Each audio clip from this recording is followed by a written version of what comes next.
I never thought in this lifetime that I'd be hanging out with elephants, washing them, hiking with them, and feeding them.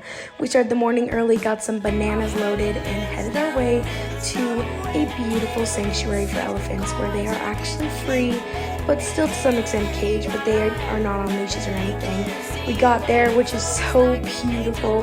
We got to feed them, pet them, and they were so excited to see us. This is me giving some bananas to the elephant. It was actually super cute, and they're super intelligent, and they're also massive, so there's a bit of fear there.